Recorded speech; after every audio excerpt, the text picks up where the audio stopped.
This free step-by-step video comes to you directly from Haynes. You can complete more than 200 jobs on this vehicle when you purchase the complete Haynes online manual at haynes.com. Rear light bulbs renewal.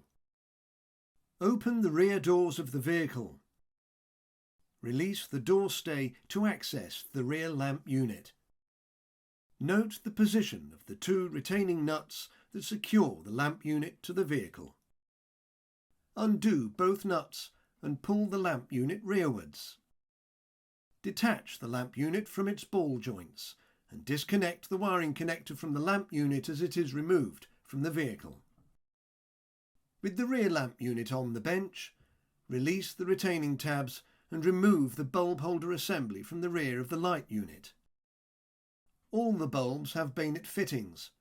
The relevant bulb can be removed by pressing it in and rotating it anti-clockwise. Fit the new bulb by pressing it in and rotating it clockwise. Refit the seal and fit the bulb holder to the lamp unit. Reconnect the wiring connector to the lamp unit and fit it to the van, ensuring the ball joints fit into position. Fit and tighten the upper lamp unit securing nut and the lower securing nut. Reattach the door stay. Check the new bulbs operate correctly before driving the vehicle.